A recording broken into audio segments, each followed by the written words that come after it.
We're joined now by Ian Reifowitz. He's a professor at Empire State College of the State University of New York. Ian, thanks so much for being with us. First, got to talk about the historic precedents for this sort of continued distrust of the election, of the government, and of the process. Is there one? Does it exist? Well, we don't have in American history an example that approaches this level of discord in terms of accepting an election, certainly not this far out from the election having taken place well over a year ago. And if you think about it, in 2000, when you had a controversial recount, and there was Al Gore conceded the election, told his followers that essentially it's over, and then never mentioned anything along the lines of Trump.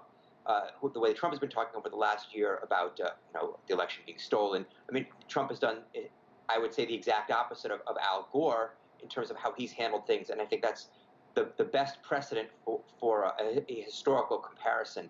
I think what we've got here really, and I think the woman that your reporter Nathan King spoke to was really interesting. The things that she said about who was really responsible for January 6th.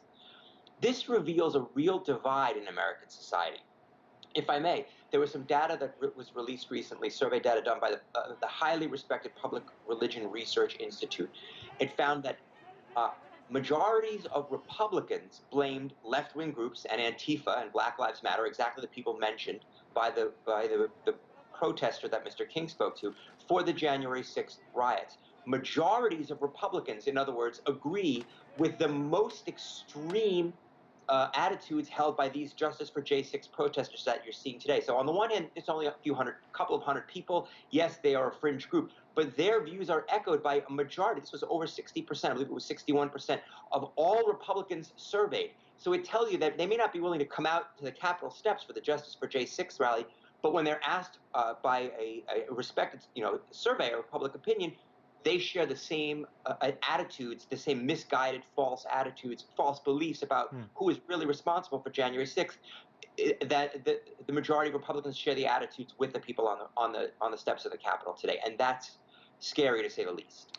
I've seen people refer to this mindset as sort of cult-like, all being sort of branded under Trumpism. But this dogma on the right, it didn't really start with Donald Trump, did it?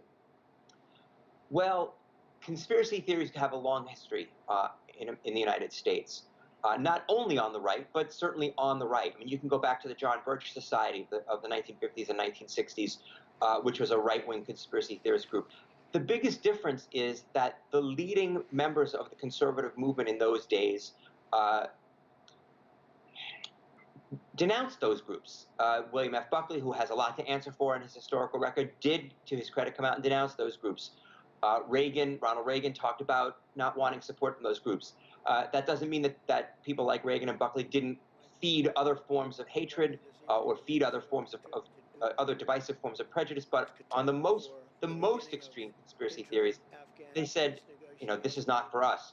Trump, on the other hand, his relationship with groups like QAnon and the January 6th group is much closer. It's much more symbiotic, and that really is a difference. I do think, however, politically, it might hurt him. Simon Rosenberg is a Democratic strategist who's been very forceful about Democrats having an opportunity, a window to run against this kind of extremism. And again, to look at the survey data and to look at the attitudes expressed today, you can paint a picture, if you're a Democrat, of Republican extremism led by Trump, and ask voters, is this what we really want running our country? So there's, I think there is an opportunity, I agree with Mr. Rosenberg on that, for Democrats really to run against this kind of extremism.